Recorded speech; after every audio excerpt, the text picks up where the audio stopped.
राधे राधे भक्तों, हरे कृष्णा। आप सभी को आज हम बताने वाले हैं श्री राधा रानी के 10 अनसुने रहस्य, जो जानकर शायद आप चौंक जाएंगे।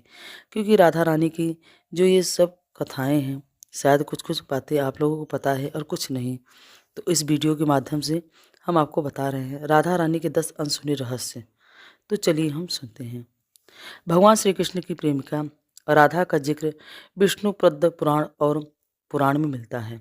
मानता है कि किंवदंतियों के आधार पर राधा राधा के बारे में बहुत कुछ कहा जाता है। और जानते हैं कुछ अनसुनी बातें। भगवान श्री कृष्ण श्री राधा लगभग 5 वर्ष की बड़ी थी। कहते हैं कि श्री रुक्मणी भी श्री कृष्ण से उम्र में बड़ी थी। श्री राधा एक सिद्ध और सबुद्ध महिला थी। ब्रह्मवैवर्त पुराण की प्रकृति खंड के 2 अध्याय 49 के श्लोक में 39 और 40 के अनुसार राधा जब बड़ी हुई तो उनके माता पिता ने राम राय रायण राधा रायण नामक एक वैश्य के साथ उनका संबंध निश्चित कर दिया। माता यशोदा का सगा भाई था। हम इस किंवदंती की पुष्टि नहीं करते हैं। दक्षिण प्रचलित कथा के अनुसार श्री राधा ने भगवान श्री कृष्ण को तब देखा था जबकि राधा यशोदा उन्हें ओखल से बांध दिया था। श्री कृष्ण को देखकर श्री राधा बेसुध सी हो गई थी। भारतीय मान्यता अनुसार कहते हैं कि वो पहली बार गोकुल अपने पिता वृषभानु जी के साथ आई थी। तब श्री कृष्ण को पहली बार देखा था। कुछ विद्वानों के अनुसार संकेत तीर्थ पर पहली बार दोनों की मुलाकात हुई थी। श्री राधा का पहला नाम वृषभानु कुमारी था क्योंकि वह वृषभान की पुत्री थी।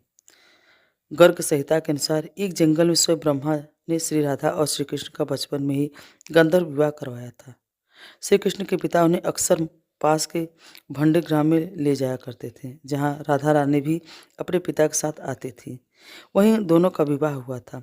श्री राधा के परिवार को जब पता चला कि यह तो श्री कृष्ण की मुरली वो सुनकर उनके प्रेम से नाचती हुई उनके पास पहुंच जाती है, तो उन्होंने श्री राधा को घर में ही कैद कर दिया था।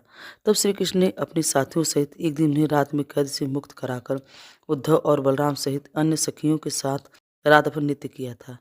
यह रात पूर्णिमा की रात भी जब महारास हुआ था। बाद में श्री राधा की माँ राधा के कक्ष में गई तो राधा उन्हें वहां सोती हुई मिली। भगवान श्री कृष्ण के पास एक मुरली थी जिसे उन्होंने राधा को छोड़कर मथुरा जाने से पहले दे दी थी। राधा ने इस मुरली को बहुत ही संभाल कर रखा था। राधा इस मुरली को बहुत ही संभाल कर रखा और जब उन्हें श्री कृष्ण की याद आती तो वह यह मुरली बजा लेती थी।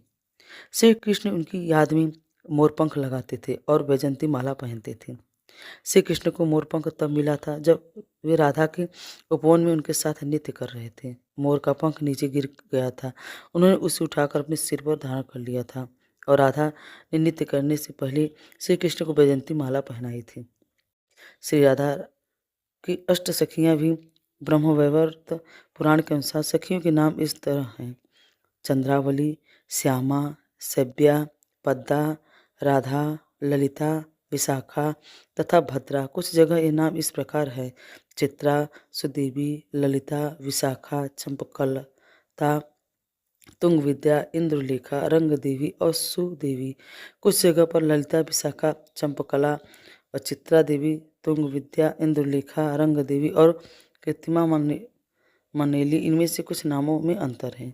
सभी सखियां श्री राधा और श्री राधा की सेवा में लगी रहती हैं। सभी के इनमें से कुछ नामों में अंतर है। सभी सखियां श्री कृष्ण और श्री राधा की सेवा में लगी रहती हैं। सभी के कार्य अलग अलग नियुक्त थे। श्रीधाम वृंदावन में इन अष्ट सखियों का मंदिर भी स्थित है। पौराणिक मान्यता के अनुसार श्री कृष्ण गोवर्धन में गौचारण करते थे। इसी दौरान अरिष्ठासुर ने गाय के बछड़े का रूप धर के श्री कृष्ण का पर हमला कर दिया था, लेकिन श्री कृष्ण ने उनका वध कर दिया। राधा कुंड क्षेत्र श्री कृष्ण की पूर्व राक्षस अरिष्ठासुर की नगरी अरिन वन थी। अरिष्टासुर से ब्रजवासी खास तंग आ गए चुके थे। इस कारण श्री कृष्ण ने उसका वध कर दिया था।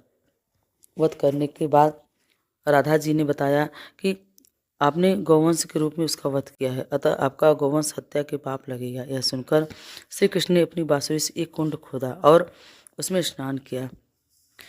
एक दूसरा कुंड अपने कंगन से एक कुंड खोदा और उसमें स्नान किया। इस पर राधा जी ने भी बगल में अपने कंगन से एक दूसरा कुंड कुंड खोदा और उसमें स्नान किया। श्री कृष्ण के खोदे गए कुंड को श्याम कुंड और राधा रानी के कुंड को राधा कुंड कहते हैं। मथुरा जाने के बाद राधा और कृष्ण का कभी मिलन नहीं हुआ था। उद्धव श्री कृष्ण का संदेश जरूर ले गए थे। कहते हैं इसके बाद राधा और श्री कृष्ण की अंतिम मुलाकात द्वारिका में हुई थी। सारे कर्तव्यों से मुक्त होने के बाद राधा आखिरी बार अपने प्रीतम कृष्ण से मिलने गई थी। जब वे द्वारिका पहुंची तो उन्होंने कृष्ण के महल और उनकी 8 पत्नियों को देखा। जब कृष्ण ने राधा को देखा तो वे बहुत प्रसन्न हुए। तब राधा के अनुरोध पर कृष्ण ने उन्हें महल में एक देविका के पद पर नियुक्त कर दिया। कहते हैं कि वहीं पर राधा महल से जुड़े हुए कार्य देखती थी और मौका मिलते ही वे कृष्ण के दर्शन कर लेती थी। एक दिन उदास होकर राधा के ने महल से दूर जाना तय किया। कहते हैं कि राधा एक जंगल के गांव में रहने लगी। धीरे धीरे समय बीता और राधा बिल्कुल अकेली और कमजोर हो गई। उस वक्त उन्हें भगवान श्री कृष्ण की याद सताने लगी। आखिरी में समय में भगवान श्री कृष्ण उनके सामने आ गए। भगवान श्री कृष्ण ने राधा से कहा कि वे उनसे कुछ मांग ले, लेकिन राधा ने मना कर दिया। कृष्ण के दोबारा अनुरोध करने पर राधा ने कहा कि वे आखिरी बार उन्हें बांसुरी बजाते देखना और सुनना चाहते हैं। श्री कृष्ण ने बांसुरी ली और बेहद सुरीली धुन बजाने लगे। श्री कृष्ण के दिन रात बांसुरी बजाई बजाई बांसुरी की धुन सुनते सुनते एक दिन राधा ने अपने शरीर का त्याग कर दिया। तो भक्तों, आपको यह जानकारी कैसी लगी? अगर यह जानकारी आपको अच्छी लगी हो तो हमें कमेंट में ज़रूर बताएं। राधे राधे।